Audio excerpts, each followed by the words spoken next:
course, they threw that out of court, and not only did that, but they threatened to throw the highway patrolman in jail if he did that anymore, because he had given quite a few tickets up there to the Nevada citizens.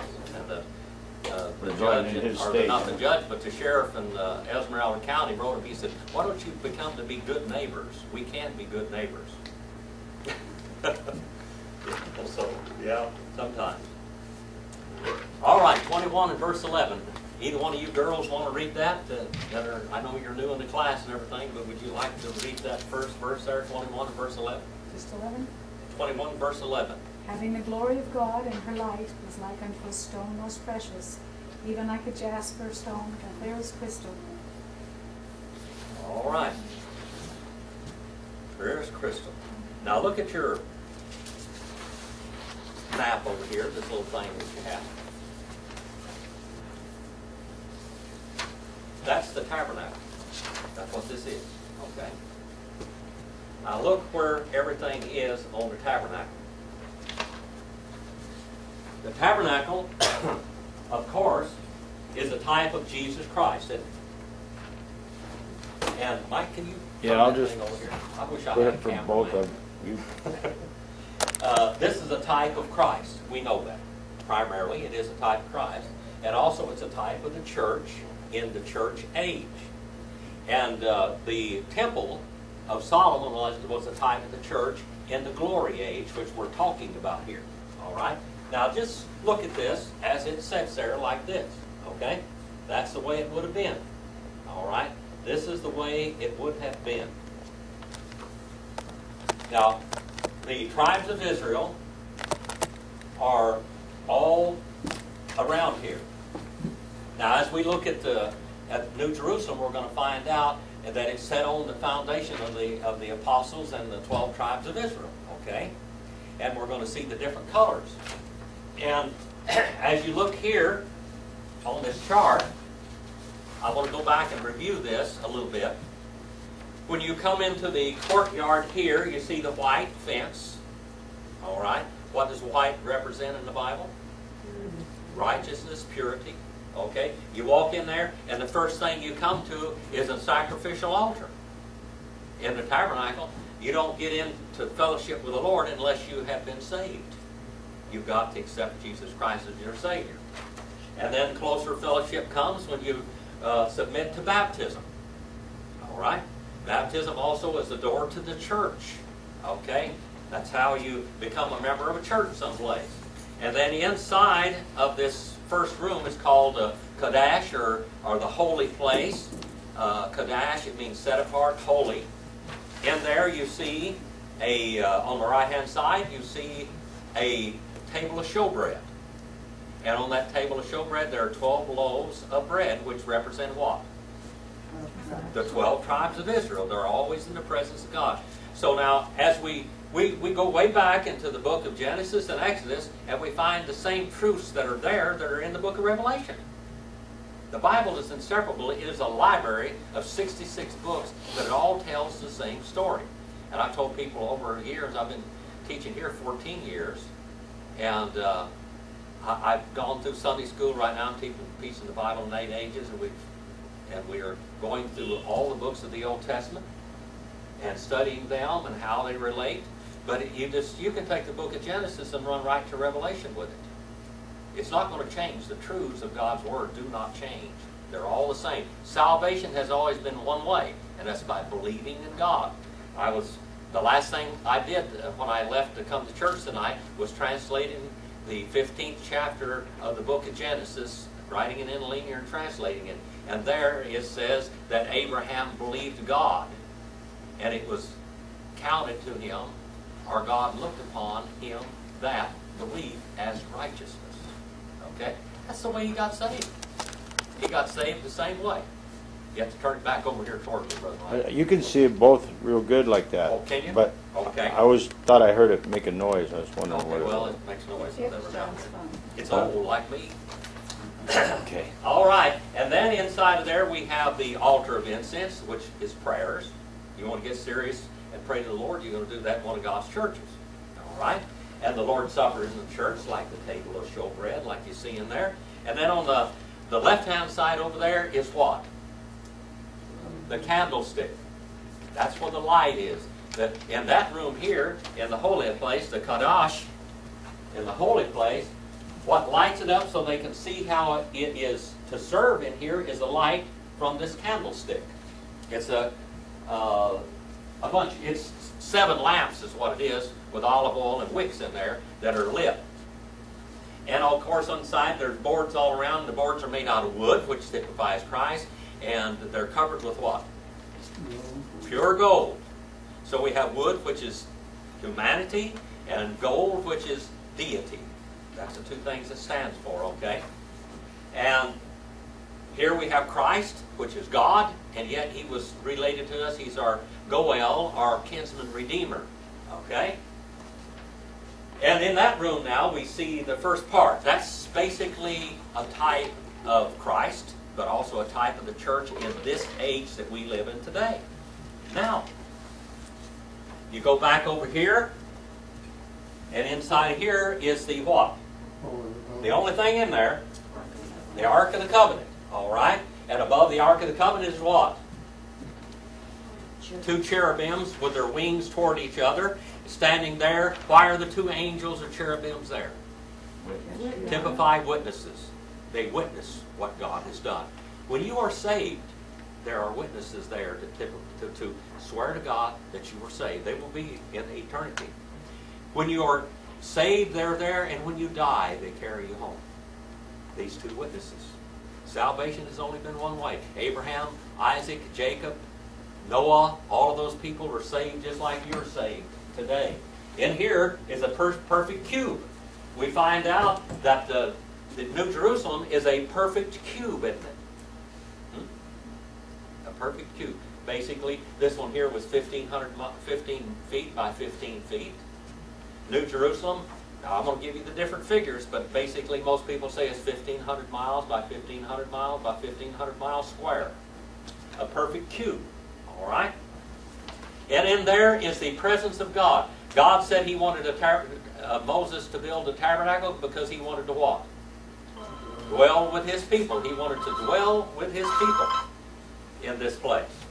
Okay? Now let's go in here a little further. We had a curtain in between. Now when Jesus Christ died on the cross, what happened in the temple? The veil that separated the holy place, the Kadash, from the Kadashim, the Holy of Holies, it split from the top to the bottom. Laid it wide open. All right, there was a time. Now the Ark of the Covenant was never there. Did you know that? I mean, they had one, but not the real one. The real one was hidden. If you go to that 2nd Maccabees, the 2nd chapter, you find out that Jeremiah the prophet, according to, this is history and tradition, that he took the Ark of the Covenant over there where God buried Moses in the mountain, where He showed him the promised land, and He buried that Ark of the Covenant, and the tabernacle and all of that is buried there today, and of course that's in Jordan. All right? I know there's a lot of stories, but the Jews accept the Apocrypha and 1st and 2nd Maccabees as real history. Okay, that's genuine history as far as they're concerned, and that's really where the Ark of the Covenant went. We've got all kinds of fantastic stories of where it is, but the Maccabees tells us that Jeremiah was warned of God, and he took all the Ark of the Covenant and all of this and carried it over there and built it, or put it in a cave and hid it, and that God says they will not have that again until they believe and recognize the Messiah. Okay, and then they will find it. This tabernacle and the arrangement of the tribes of Israel is just like New Jerusalem. He was a type of that also. Let's go and look at your map for a minute. Okay, some of you haven't seen this, I know, and it's good review anyway. All right. To the north was Asher, Dan, and Naphtali. All right. Now Dan is left out of the book of Revelation. We don't know why he's left out. There's lots of different theories about that also. There was a flag or a standard over there. On that standard, by the way, there was an animal or a bird on every one of them. This one here had an eagle on it. Now the American Indian people always how many of you ever seen these big headdresses? Okay, I'm Native American, so that's my family, okay? Dakota, what is the word for eagle? You know what the Lakota word for eagle is? Come on, spit it out. You know it. You know Lakota better than I do. Wombly. Wombly means wing flapper. And the reason why they would take, they take a tail feather, the center tail feathers, by the way, of a golden eagle. They usually didn't kill them either. They would slip up on them and pull, catch them and take a tail, the center two tail feathers out of the golden eagle, and that's what they'd make the coup feathers out of. Now, when you got a coup feather, like you saw different ones, Red Cloud, Crazy Horse, Man Afraid of His Horses, all of these were all my family, by the way. If you saw them with these long headdresses with long tails on them, Quanah Parker had one like that, Setting Bull, these they won with not feats of killing people. Coup feather meant that you risk your life and danger to save somebody. And that was done for a deed, a sacrificial deed. That's how you got a coup feather. And some of these had great big, what they call war bottoms, but they were not war bottoms. That's different, okay? That was not a war bonnet. That's what they called them. That was a white man's term. But these were terms, these were headdresses of honor. They were honored with these. And every one of them, every one of those feathers typified a deed. But they looked at the eagle as something that touched close to God. And the tribe here, they had a flag with an eagle on it. Now in the New Testament, now we see in the book of Ezekiel and the book of Revelation, we see beasts with faces on them. And they have one with the face of an eagle. All right? In both of those books. Now what did this mean? In the New Testament, how many Gospels do we have? Huh? Katamathion, that's the one, the Gospel according to Matthew. And by the way, the Gospel according to Matthew looks upon Jesus as what? The King of Israel. All right? And of course we have Mark, and we have Luke, and we have John. Now this flag, this eagle, actually represents the Gospel according to John. Because the Messiah is also God in flesh. John 1:14 says, Kahologos sarxaganato, and the Word flesh he became. And you could translate that better as, and Jehovah flesh he became. What does the name Jehovah mean? He who shall become. That's what it means. It's from the verb. It's from a Hebrew verb. All right. That's Jehovah, okay? And it comes from the verb like this. That's it. And in Genesis 1 and verse 2, and it says, "In the earth she became formless and void," okay? The earth she became formless. And the promise of the Messiah is the one who shall become, and the fulfillment of that is John 1 and 14, okay? John 1 and 14. That's a fulfillment of the Messiah. That Jesus, that God, Jehovah, would become flesh. Okay?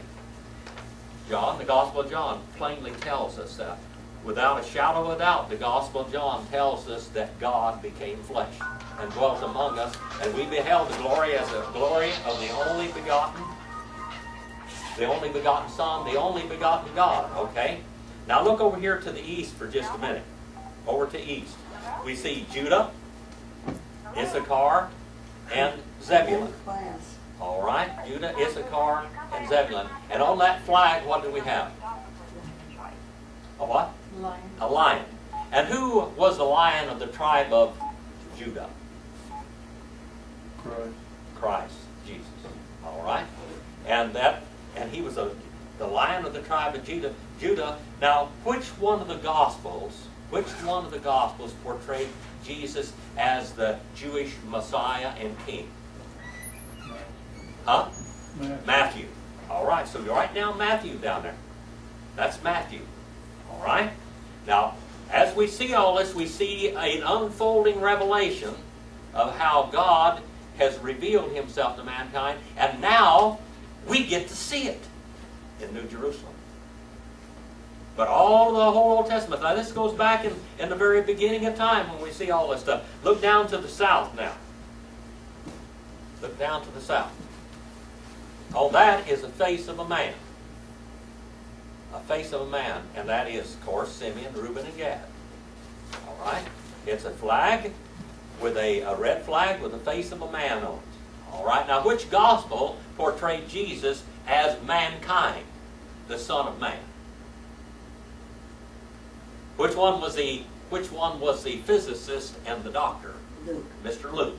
All right? Dr. Luke was. All right? So Luke is the one that portrayed Jesus as real, physical, tangible sarx, flesh.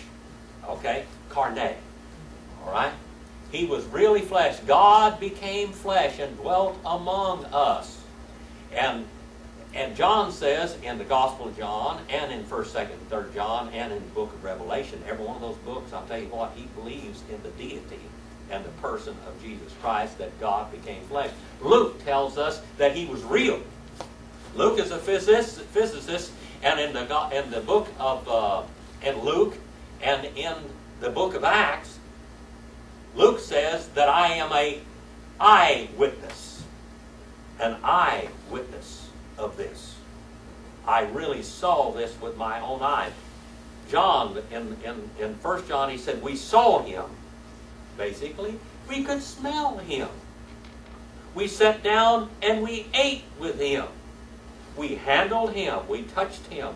We embraced him. We saw him. We heard him. John said, we accepted the Son of God with all of our senses. We saw him. And of course, that's what Luke said. And then we go over here to the west. Manasseh, Ephraim, and Benjamin. All right, Manasseh, Ephraim, and Benjamin. Now, what's the flag there? A yellow flag with a calf on it. A cow or a calf is a beast of what?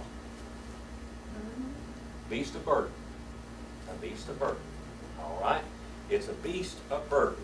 Not only that, it's a beast of burden, all right, but it is a clean animal in it. All right? And when Jesus instituted the Lord's Supper in his little church up there in the upper room, and he gave to them some elements, 2 elements of the Lord's Supper, he said what? He took bread and he broke it and he said, this is my body. All right? The calf represented him. He was a servant. And he gave his all for us. He said, eat this. This represents what? My body. And then he took the cup and he said what? Take the cup. This represents my blood that I shed for you. They didn't know what to think about it. Here we have this little church and been following him around here for about 3.5 years, and now he tells them he's going to die, and this represents his body and his blood. It also represented that calf. And which one is that? Mark. Mark. All right, so there we have all the 4 Gospels.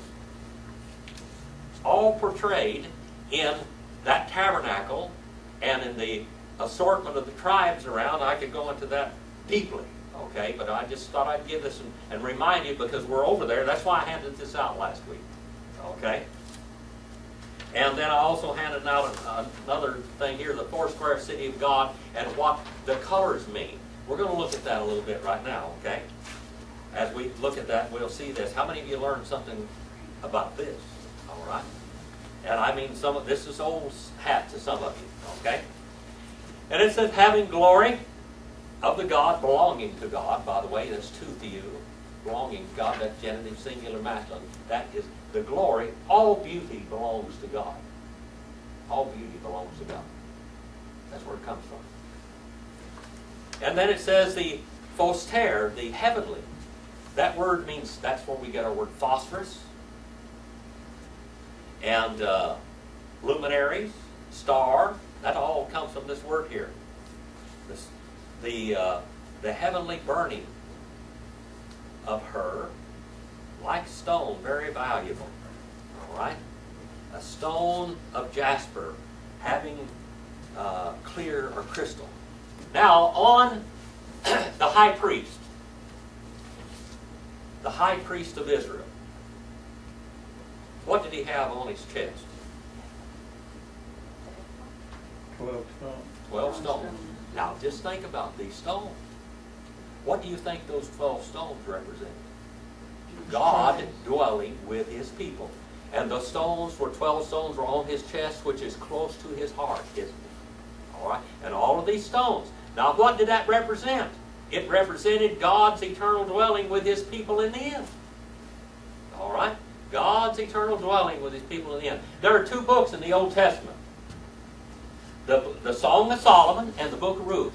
When we get through with the films that I'm doing on Sunday morning, we're going to go back in the Book of Ruth. The book of the Goel, the kinsman redeemer. All right? And we find out in that book, there's two books in the Old Testament that typify the bride of Christ. One of them is the Song of Solomon, the other one's the Book of Ruth. All right? And Naomi was a type of Israel. Ruth is a type of the church in the New Testament. Now, Ruth was typifying Israel. All right? What happened here at this period of time? Israel was the head of the administration of God, weren't they? They were the administrators of God on the earth. If you go back and you see different periods of time, this is what you call a dispensational chart. Dispensation means stewardship. It also means administration. Different times, different individuals, groups, nations were representative of God on earth. Okay? Back in the Garden of Eden. All right? Well, let's go back in eternity past. In Genesis 1:1, Barashith bara, Elohim et Hashemayim ve'et haaretz. All right, way back there, in the beginnings, when God created the heavens, he created the heavens, the whole cosmos first. He created the whole cosmos. We'll look at it as a great big circle here. And he created all the planets, all the galaxies, and then he took the earth, the haaretz, it says. He created the heavens. And after he created all the heavens, all the cosmos, he placed the earth exactly where it should be. Last. All right? Now, who was over the material creation of God as far as we know in eternity past? Isaiah 14:12-15, Ezekiel 28. All right? Lucifer was out there. God created angels and he created spirits in eternity past, but there was also a material creation. And as far as we can gather and assume, Lucifer was over that material creation. He flopped. Simple as that. He got proud. He wanted to overthrow God and take the place of God on earth and in the heavens. There was great destruction. Genesis 1 and 2, it says, Viharetz, and the earth, she became formless and void. Something changed. She changed from a state of creation, perfect creation, bara, that's perfect tense. She was created perfect. And then the earth, she became formless and void. Something happened to the earth. Something destroyed the earth. And then we have the reconstruction of the earth in Genesis, the first chapter there, and then God tells us about it. And then he placed man over the administration of his physical creation, where we live on this earth.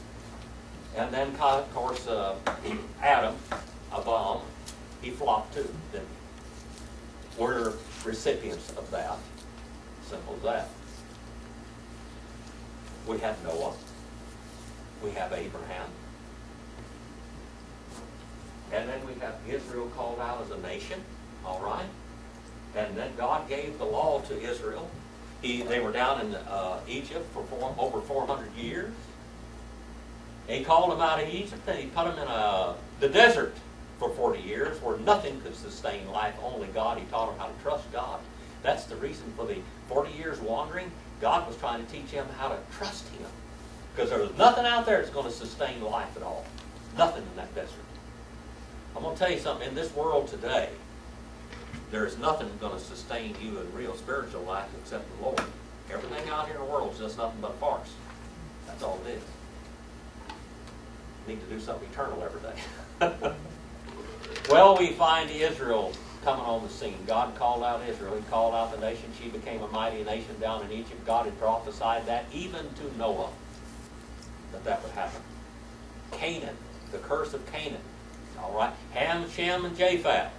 The Egyptians were sons of who? Ham. Mitzrayim. That's the word. Mitzrayim. Mitzrayim. That's the ones that were Egyptian. Okay. They were going to go down there. And then the Canaanites, which were the son of Ham, Canaan, they would prepare the land, and God, and they would be servants to the sons of Shem. They would go and take the land. Now this is way back there after the flood. God prophesied all this is going to happen. Nothing just happens. God has a plan of the ages. Okay? Then we come over here to the book of Revelation. This is the consummation, the fulfillment of all the promises and all the promises these people heard. For thousands of years, Israel has heard they're going to inherit the land. For thousands of years, they've heard that they're going to inherit the land. Have they ever really had it? No. They never had all of it. Never. They got the city of Jerusalem, but they don't have it. They have possession of it, but they don't have it. Why? When they won that city in all the 67 and from there on, the wars in the 40s, 50s, 60s, and 70s, 80s even, when they took possession of it, they really didn't have it. All they got is the Wailing Wall. That old wall, that's all they got. Down the bottom stones were laid by Solomon himself and then Herod and different ones, you know, that are different times. You can go and look at all of that. That's all they have. They can go over there and touch that wall. That was part of the great temple. But they can't go in there. They can't go into Moriah. They can't go to Moriah. And they bled for this city. They have possession of it, but they don't have it. Well, they're going to have it here. The promises are fulfilled for hundreds of years. All the time that Israel was down in Egypt, they believed that God was going to come and rescue them. When Jacob died, getting ready to die, he said, "Don't leave my bones in Egypt. Take them back home." When Joseph died, he said, "Don't leave my bones in Egypt. Take them and put them over there in the cave of Machpelah," and they're there today. I've been there. They believed. How old is America? 200 something years old. All right, a little over 200 years old. You know that Israel was in Egypt over twice as old as this country is. And they remembered the promise. They remembered the promises of God. They remembered. Joseph's mummified body, he said, "Carry my bones out of here when you leave. Carry me with you." All right. Jacob said, "Don't leave me here at all. Take me over there." And he had Joseph go and take and bury him over there at the cave of Machpelah. All right. He was there. All those hundreds of years. All that time. Look how long that was. Here we are over here. They still remember the promises. But today, Israel basically is a bunch of half atheists and half evolutionists. That's what they are. They don't believe in creation as the Bible states it. Kind of a halfway theistic evolutionist. Let's go on now. Here we have this heavenly burning, this stone, crystal. 21 and verse 12. Now let's read that. John, are you over there? Yes. It had a great and high wall with 12 gates, and at the gates 12 angels. The names were written on them, which are those of the 12 tribes of the sons of Israel. All right. So now, you see, we go right back to the tabernacle, don't we? Go right back to the Old Testament. We have the 12 gates and named after the 12 tribes of Israel, okay? Sons of Israel. We know who they are, all right? The 12 gates, a great wall, the Tekos, mega, great, high. It says, and the gates 12, and upon the gates angels 12, and the names having been inscribed, all right, written upon them, are the 12 tribes of the sons of Israel. Now you just look at your little chart there, and this is what it's like. Just like this little chart, okay? Just like this little chart. Brother Mike, can you turn that camera back this way a little bit so it catches part of the chart over there? I'll be going to that off and on. All right. Number 13 now. Number 13. Serena, are you there? There were 3 gates on the east, 3 on the north, 3 on the south, and 3 on the west. Okay, now look at that. Back again, just exactly like you see at the arrangement of the tabernacle, okay? Just like in the arrangement of the tabernacle. The gates, all right? The east is, of course, just exactly what we see here. That's Judah, Issachar, and Zebulun, all right? The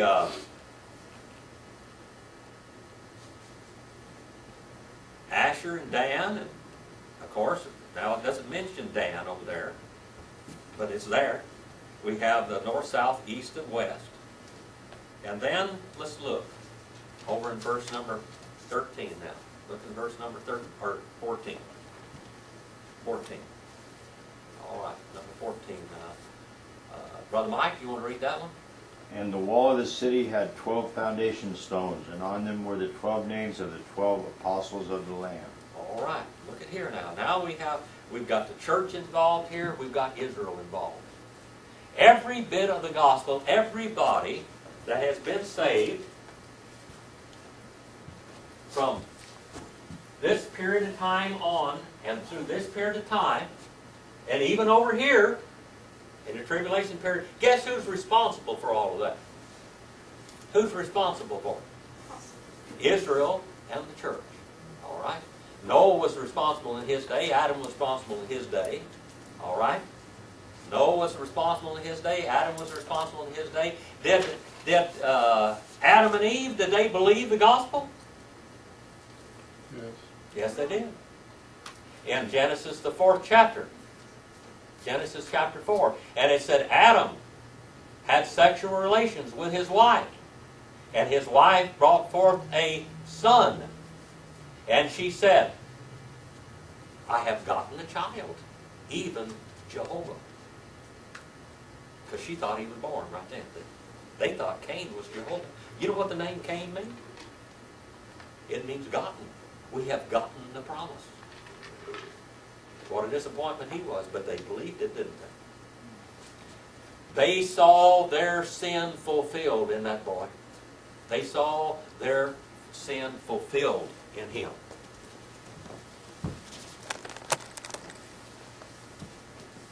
They saw murder.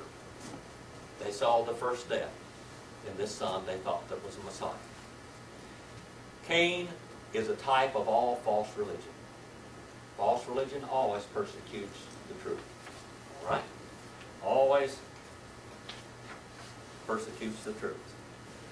14. The wall sitting having foundations 12, and upon them the 12 names of the 12 apostles of the Lamb. Apostles, what's the word apostello mean?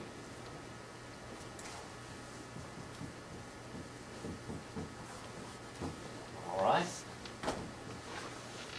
That comes from 2 Greek words, doesn't it? Apostello. Our word apostle comes right out of it, straight. I mean, it's not a translation, it is a transliteration. Okay? The word baptism is not a translation. The word baptism means to dip. That's all it means, to dip, immerse. If you wanted to sprinkle somebody, you would say rantizo. If you wanted to pour something on somebody, that would have been nipto. But if you're going to dip them, that's baptizo. That's under them. Immerse, okay? A lot of words came into English right straight out of the original language. They didn't translate. This is one of them. Apostello. It means to send out with authority. When Jesus ordained, what was the first gifts placed in the church? What's the first gifts placed in the church? Apostles. When did he do that? During his ministry. Did he send the apostles out to heal and show forth his messianic credentials? The reason why he ordained the 12 apostles was to prove that he was the Messiah. All right? The first gift placed in that little church were the 12 apostles. And by the way, it's not so small. Here's the term in Greek, oklos and okloe. All right? That's the two terms for the congregations that would meet. Oklos is somewhere between 5 and 7,000 people. That's oklos. There's a lot of times there's 5,000 and 7,000 people there. Okay? Okloe means over 10,000 people. Several times there were okloe there. Over 10,000 people. Well, you know, one time he fed 5,000, another time he said 7,000. You know, the original language has got a lot of light to shed on Scripture. It just opens up some things, all right? All right, now the apostles, one sent out with authority. Now the Lord called these apostles out. He ordained them, basically. He sent them out with authority, and that was his messianic credentials. The Messiah, according to the Old Testament, would do what? The gospel was going to be preached unto the poor. The lame would walk. The lepers would be cleansed. And what else? What was it? Absolutely, he raised the dead, healed the sick. What else? The absolute, definite, particular messianic credential is he would heal the blind, and he healed some blind people. And those Jews were mad. They kicked that one blind boy was born blind. They kicked his mom and dad out of the synagogue. They questioned him and grilled him with the Sanhedrin court. Who healed you? I don't know. See? I'm right, you know. What? Who healed your son? I don't know. They knew exactly who healed him. Who was the man going around healing? And they told Jesus that he wasn't the Messiah, that he was a doctor practicing on the Sabbath. He was breaking the Sabbath. He was a lawbreaker. All right. All this took place there. Apostles, they were sent out with authority to prove that he was the Messiah, King of Israel. Who was squatting on the throne of Israel when Jesus came along? Herod. Who is the promised son? Who was the heir, Jacob or Esau? The sons of Israel is the sons of Israel, isn't it? All right, not the sons of Jacob. I mean, not the sons of Esau, that is. Jacob is Israel. Guess who's sitting on the throne? Esau's descendant, which is Herod. Okay? The devil got the wrong man on the throne. All right? The one that was supposed to inherit the throne was that man in the book of Matthew. You know, there's two lineages in the New Testament. The book of Matthew is the lineage of Joseph. The book of Luke is the lineage of Mary. And there was a law in the Old Testament that if a man did not have any sons, that when his daughter got married, he took his whole fortune and inheritance and adopted his son-in-law, and he became his heir. All right? That was a law if he had no heirs. Mary had no brothers. All right? She had no brothers. And when she married Joseph, her father adopted him, and he became the heir of Mary's lineage. Mary's lineage is in Luke. Okay? And that Joseph's lineage was actually cursed, but Mary's was not. And through we have Boaz, we have Ruth, we have all of these. In Boaz and Ruth, we have Rahab the harlot. All of this in the Old Testament time. Okay? You told me the other day, right? All right. 6:30. Verse number 15 now. Verse number 15. Let's read that. Shirley, you want to read that? Okay.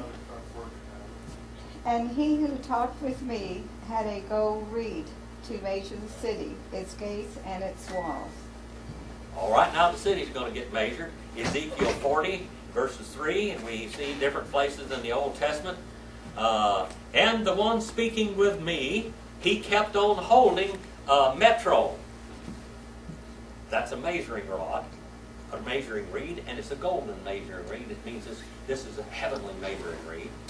In order to that, he might measure the city. The word Polim there, that's where we get our word police today. Police force, that's somebody who takes care of the cities. Okay? And the gates of her and the wall of her. That's what it literally says.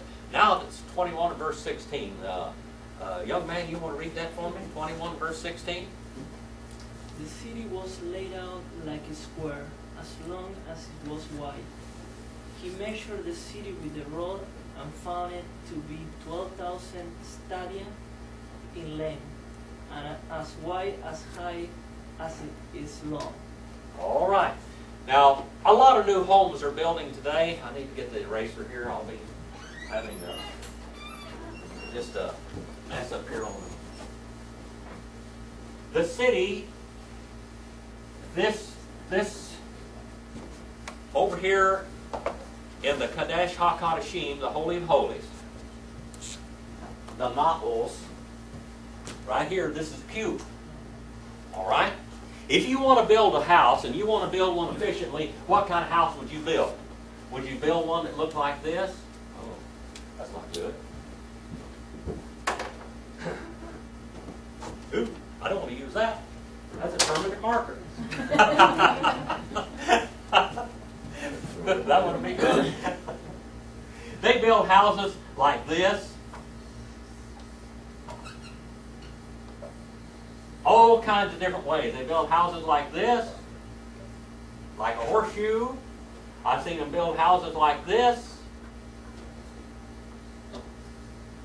All different kinds. Now, And a plaza. that is pretty much, I mean, how many of you have seen houses that have all kinds of shapes on them? And a Spanish I'm going to tell plaza. you what, that's a lot of wasted space, to tell you the truth. You've got double and triple walls. Look here. You got walls out here, walls in here. Now, if you build a cube city, guess what you got here? You got maximum usable space. No wasted space at all. All right. A wall is a wall. The outside the bearing wall is going to be bearing walls. You don't have to build another wall. You build a house like this, and you look what a mess you got here. Look how many walls you got. In here, look how many walls that you have in different ones. Different. You've seen all different kind of shapes of homes, I know. Well, the holy city is a perfect cube.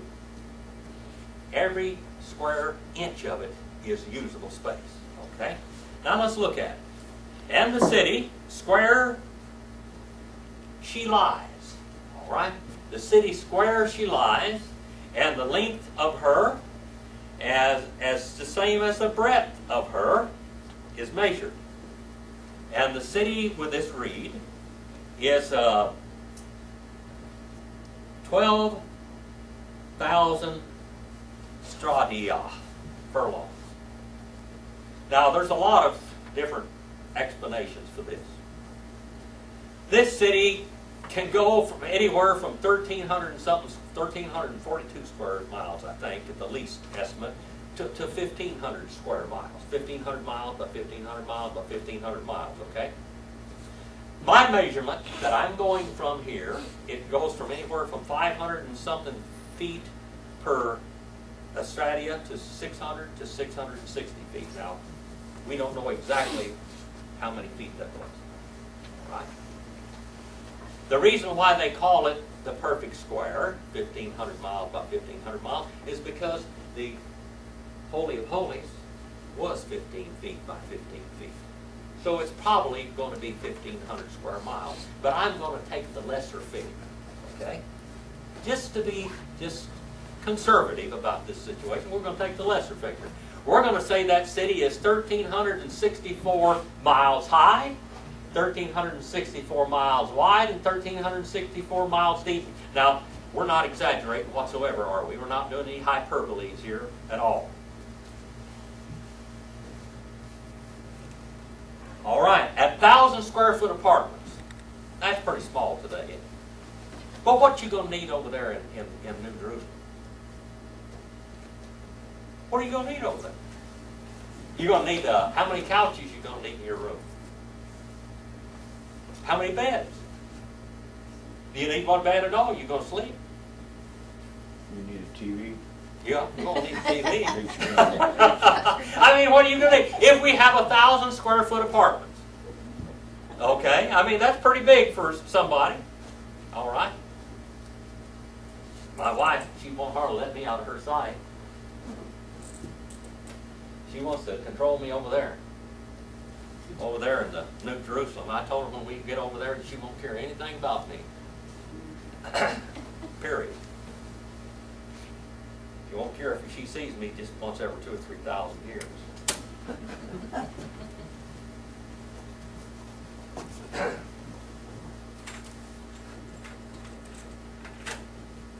Turn that old one over. It's working. Did you see that mic? It flipped up. It actually did its little thing. All right. Well, the walls of this city are 216 feet thick. That's the walls, 216 feet thick. It tells you how thick they are. That's 72 yards thick. A football field is 100 yards. It's almost as thick as a football field is. Okay? We have some real dimensions. I'm telling you, very conservative dimensions here now. Now, you think, as you look at New Jerusalem, well, the wall's going to have to be thick because that thing's 1,500 miles high. Or maybe, well, 1,364 miles high.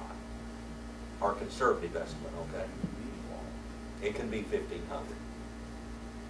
But we got 72-yard thick walls, or 216 foot thick walls. Now, it takes a lot of pressure. I know when I walk in I live in a 3,300 square foot house, and the designer of that house did not do it right, because there's great big windows in that house, and if you go over the edge of the windows, they're all cracked. Because above a window, when you have a bearing wall there, it has to take care of all the roof. Now you can't have a 20-foot window in a wall like that, okay? And you go around and you find it. And how big are the headers above those windows? They got to be like this thick, that thick, okay? To hold up 20 feet with all this pressure there. But the person that designed them didn't know anything about mathematics and bearing walls. So there's a problem there. You see that. You look at it. This wall here is 216 feet thick, okay? 216 feet thick. But over there in outer space where this thing's going to be, why, people go to the moon and they can jump a long way up there, can't they? Because there's no gravity there. I don't think that the law of gravity and everything is going to affect the New Jerusalem at all, like it does today, because we're not living in the same realm. Jesus, when he was glorified, when he was raised, Anastasia, the resurrection, the name Anastasia, that means the resurrection. That's that Russian name, you know, for that princess, Anastasia. Her name means the resurrection. All right? When Jesus was resurrected, he could walk through walls. Why, you lean up against this wall, I'm leaning here right now, and just walk through it. Most of matter, all right? Einstein had a theory, energy equals mass times the speed of light squared, okay? All matter has energy in it, okay? Matter, if you compressed your body to what real solid matter there is in your body, it would be probably less than this big. Okay? Weigh 200 pounds or 170 pounds or 300 pounds or 400 pounds, but that's what you are. You put it all the mass down there because you've got a lot of empty space in there. Now these walls, these walls are more empty space than they are solid matter. Do you know that? You just take that paneling off of that wall and burn it up. You don't really burn it up. Just burn it and find out it's 4 by 8. But when you burn it up, you've just got a tiny little bit of dust. That's solid matter. All right, and you can compress that dust to the size of a BB or smaller. Okay, like a pea. Out of that great big piece of wood right there. You take great big tree, cut down a giant tree, maybe have 30 or 40 cords of wood in it. That's a lot of wood. 4 foot high and 16 foot long and 2 foot thick. That's a cord of wood, about 40 or 50 cords. And you burn that all up and you end up with a little old bucket of ashes. That's what's there. When we get realigned with the universe, and we line our empty spaces up with the empty spaces in the walls and everything else, we can walk through the walls. Walls of steel, walls of rock or whatever. It's going to be different over there, all right? But it's telling about this. The walls are 72 yards. We know how thick the walls are, don't we? This is real. I've been showing Walking the Bible on Sunday morning, and we've been looking at the places there in the lands of Egypt and the desert and Sinai and Mount Ararat and all these different places. These are real places. They really exist, okay? And this is a real city that's really going to exist, okay? At 1,000 square foot apartments, there are 118,800,000 apartments per floor. 118,800,000 apartments per floor. And there are 396,000 stories. That's at 20 foot per story. That's pretty wide. That's pretty tall. Now you can make a whole lot more in there. But at 20 foot stories, it's 396,000 stories. That's a lot of room, people. 118,800,000 apartments per story. And 396,000 stories. All right? There are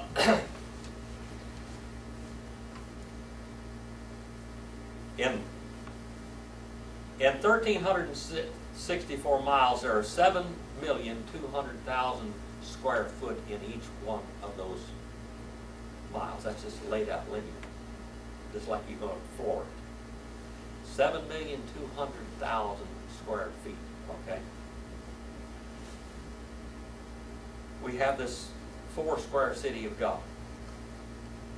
We have 3,375,000,000 cubic feet in this city. 3,375,000,000 cubic feet in the city. That's a lot, isn't it? There are 11,880,000 square foot per floor.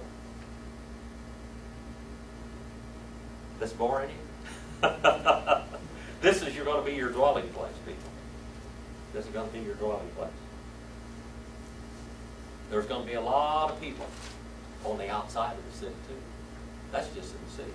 All right? Now let's look at 21 verse 17. 21 and verse 17.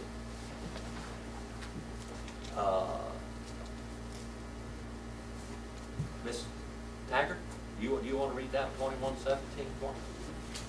And he measured its walls 72 yards according to human measurements, which are also angelic measurements. All right, and he measured the walls of her. Remember, the city is feminine. All right, the city represents who? The bride. The city represents the bride. All right, and that's a her. That's a her. All right. And the angelic measurements and the human measurements evidently are the same, aren't they? So now we have this. We know how thick the walls are. We talked to you about that a little bit earlier. 21 and verse 18 now. 21 and verse 18. Serena, you want to read that one? The wall was made of jasper and the city of pure gold, as pure as glass. All right. Now the the building of the wall of it is made of jasper. What color is jasper? Greenish color. All right, greenish color. All right. And the city of gold, clean, similar to glass, is clean. All right, this gold, it looks thick. All right, the gold looks thick. It is thick gold. The streets of gold. All right, we've talked about the streets of gold. We've had old songs about the streets of gold. You know, I came from a bunch of displaced Indians in my family, and we were displaced from our lands. I was watching a show today on television as I sat down for a minute after I ate lunch, and on here was old Willie Nelson on there, and he was playing Doc Holliday, and they were talking about Geronimo, and he said, "Oh, Geronimo, that savage butcher." And he said, "Well, all he's doing is protecting his people from protecting their land from a bunch of interlopers." He said, "We call it manifest destiny, but what it is robbery." You know, manifest destiny, that God gave us this land, but it was their land. All right? Well, our people were displaced. The Chickasaw side of my family, they came out of Mississippi and they put them into Oklahoma and dumped them into Oklahoma. That was the dumping grounds of all Indians. You know, they dumped 5 tribes in Oklahoma plus.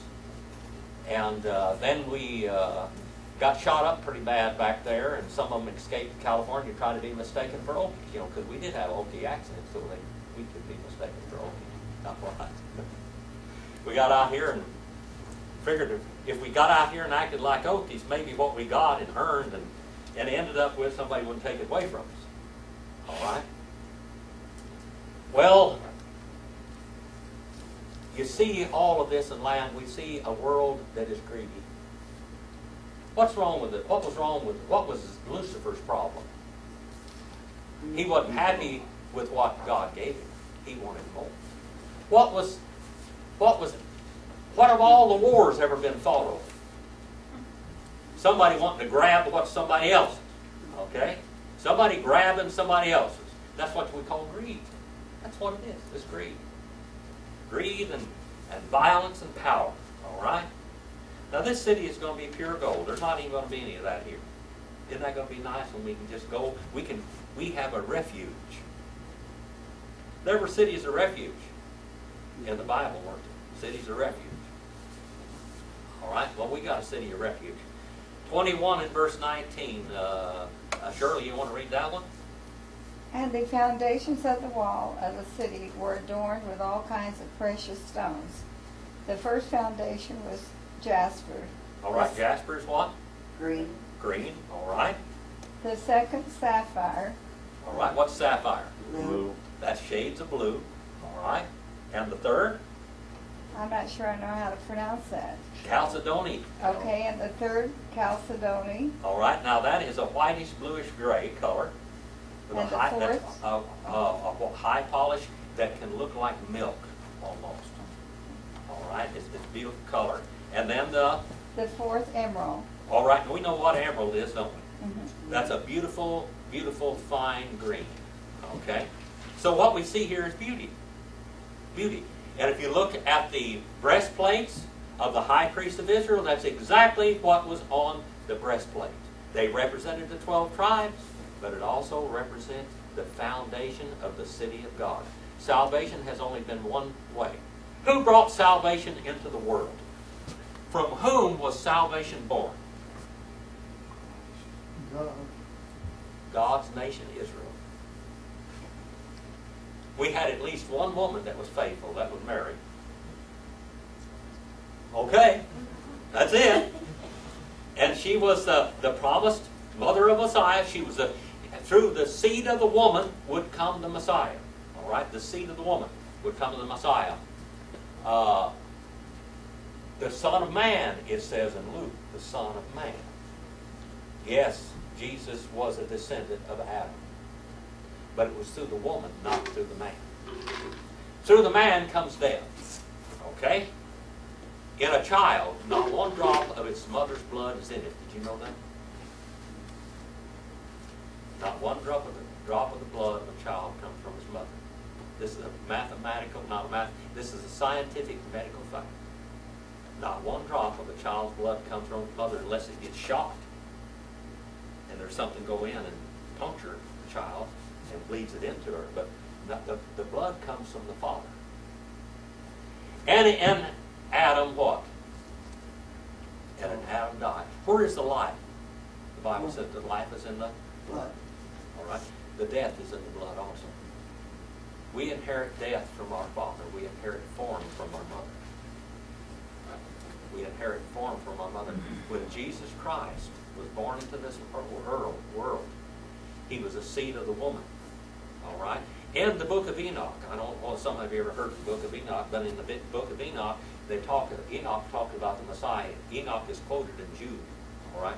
Jude 14 and 15, I think it is. He quotes Enoch, but Enoch kept saying every time he referred to the Messiah, it was the son of woman, not the son of man, the son of woman. All right, a woman a child does not inherit the sin nature from the woman. Isn't that nice? The sin nature comes from Daddy.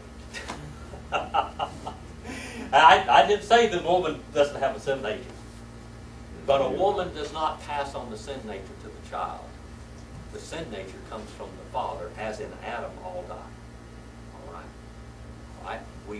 The woman could therefore bring forth a child, and he could be sinless. The Messiah could be sinless, yet he had flesh. He was born form of the woman, but without the sin nature. He was born, but without sin. Okay, and this is beautiful Hebrew. That's where all this comes from, is the Hebrew Bible. Okay, so we see all of this. That's only if he didn't have a human father, right? Now, he didn't have a human father. That's why we have Luke. We have Mary's lineage going back all the way back. We have those lineages that go back to Abraham, and we have them go back to Adam, Adam. And the word Adam, all right, Adam, all right. That's the name, the word right there, Adam. And what is the word for earth in the Bible? Adamah. Adamah. Adamah. Now, the root of the word Adam is Dam. Dam means red, and it means earth, and it means blood. God said he formed man as he formed, not from the dust of the ground, by the way, not from dirt, but as he formed the dirt to become dirt, become dust. And he breathed into him the breathings of lives. God breathed into Adam. Where did his life come from? Blood. He breathed into him blood, and he became a living being. Adam became a living being. And then he divided Adam, and he made, we have Adam, Adam, but he was also known as Ish. Ish. In Hebrew, Ish, say Ish. Ish. And woman is Isha. Isha, which means out of man. All right? And it says in Hebrew that God puts man in a deep sleep. What it says, even in the Septuagint, it says that he hypnotized Adam, put him in this deep sleep, and that he took from his sides, plural, and his bone, and his bloods, and his fleshes. That's what it says. And he made Isha, which means out of man. And Adam says, look here, bone of my bone, blood of my blood, flesh of my flesh. I shall call her out of man, woman. And then he changed her name later to what? Living. That's after they had sinned, when she's going to be the mother of all dying, but she's really going to be the mother of all living, because the Messiah is going to be born from her. Okay? She would be the mother of all dying, but she would be the mother of all living. Through Israel comes salvation. The mother of Israel. All right. Through Israel came salvation. Now, Israel would kill her king and murder him. And she would be set aside for a time. God will deal with her again during the tribulation period, which we're talking about right here. All right? He set her aside, but during the tribulation period is a get-ready place for the nation of Israel again. The whole purpose of the tribulation period is bring Israel back to God so he can use them on this earth in his millennial kingdom for 1,000 years. They will be the administrator of his kingdom on earth. And of course, his bride's going to be up there in heaven with him. Israel's going to be on the earth doing exactly what she should have done 4,000 years ago. Well, we run out of time. That's all. We got started late tonight. But we'll come back here next week in 21 and verse 20, I think. 21 and verse 20. Is that where we stop? 19. 19. Well, we're going to start with 21 and verse 20 next week. All right. Do you have any questions then? I know some of you got started late in this class, but you're getting something from it, I hope. Yeah. I do have just a logical question. You said that the bone and the blood, And the fleshes. bigger and the flesh, okay, came out of Adam, made Eve. Okay, then why didn't she get the sin nature from Adam? She was taken out of Adam before he sinned. Okay, thank you. All right, she was taken out of Adam before he sinned. And she did sin, but she sinned ignorantly. Adam did not sin ignorantly, did he? He sinned with full knowledge, and he was in the transgression because he sinned with knowledge. Who was over the earth? Who was the person over the earth? Who was the administrator of God's kingdom on the earth? Adam. His helper was his wife. He was supposed to guard her. So he was responsible when she sinned because he didn't guard her. And Nahash spoke to her, be Nahash. And the serpent, the word Nahash, say that word, Nahash. That's the deceiving serpent. He was more, actually what it says in Hebrew, he became more crafty than all of the beasts of the field. He became more crafty. God didn't create him that way. He became more crafty, more deceptive than all the beasts of the field. All right? That word comes from Haya. All right? He became more crafty. Any other questions? I know a lot of, yes. You said Dan wasn't mentioned, but it mentions all 12 tribes. Yes. Dan was one of the 12 tribes. He was, but his name, the tribe of Dan, is not mentioned. The There's a name is lot of specific. reason for all of that. Some people think that the false Messiah is going to come from the tribe of Dan. He never took his place in the promised land, in the land of Canaan. They really didn't beat off people like they should have. There's a lot of reasons for that, but the 12 tribes of Israel, well, we find out that one of Joseph's children took his place. All right, there are actually 13 tribes. There's actually 13 tribes. All right, that he just wasn't mentioned there. All right. How many of you knew that? How many of you didn't know that? All right. How many of you knew it? Brother John, stick your hand up. I know you knew. I'm unsure of it. That's a pretty good theologian sitting right back there on the back seat. Yeah, he All got the right. good seat. I wish we had more of those seats. All right. That's my mother back there.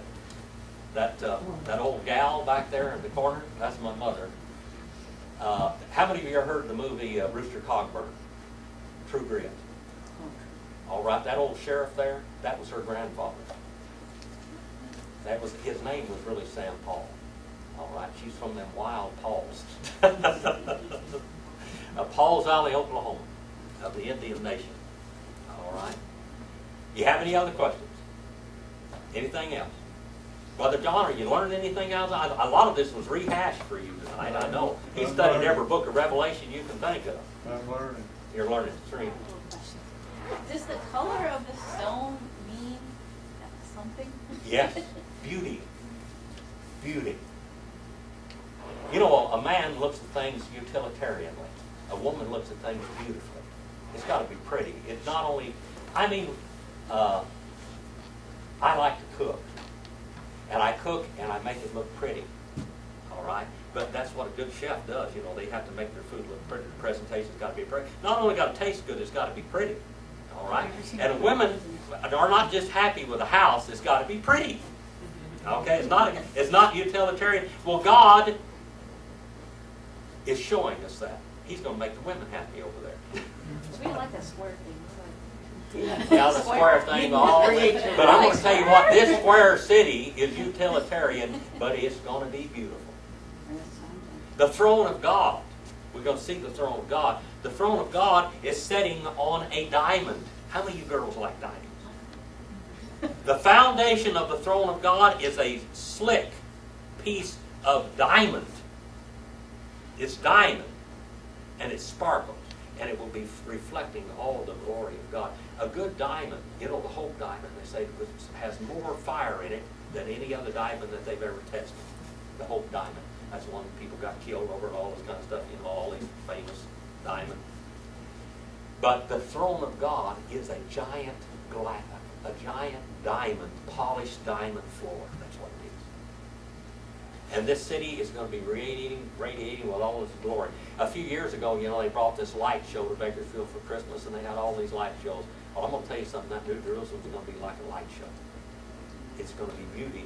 And all of the fire in that is the person of God and the glory of God. It's all reflecting His glory.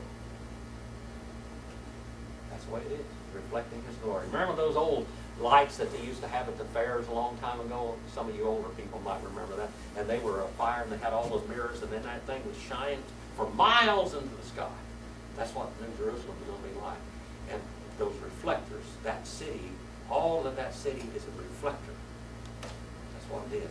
We saw this morning, as I showed the video of the lands, we went into Egypt today in the video, and I don't know whether you've heard some of this baloney, but they talked about the flying saucers, the Martians coming down to Earth and starting civilization of mankind. And when they built the pyramids, they had electric lights and stuff in there in those pyramids.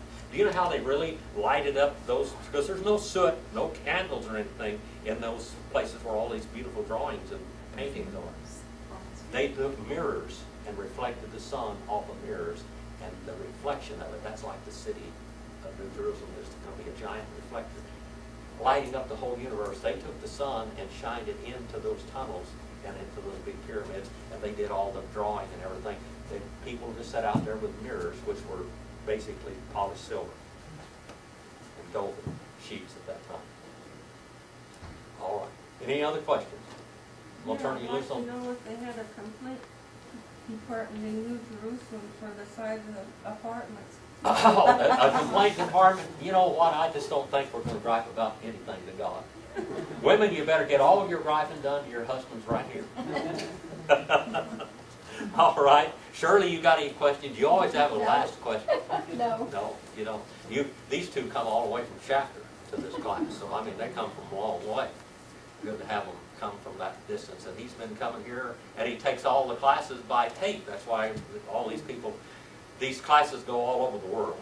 This one will be out in a week or so, and they'll hear your voices on it. So if you want to hear yourself on World Wide Web, you can do that in a couple of weeks. All right? And this class, I can't remember which class number this is, but we'll figure it out. I'll tell you. No, I don't see it. It's turned over. Have to tell you later. All right. Are you ready to go out and attack the world with the gospel and the truth? All right. Brother Mike, would you dismiss us in prayer, brother? Thank you, Lord, for the chance to hear these classes on Revelation. Pray that someone out there, or many people, will learn the gospel from it and be saved. Pray that we'll use this time, these last days, to reach those unsaved relatives and friends and people we have, and to prepare ourselves for eternity. Pray these things in Jesus' name, amen. Amen. My mother looks younger than I do. That's because she was so rough on me when I was growing up. Oh. And she wore me plumb out. That's why she You look like you made it up.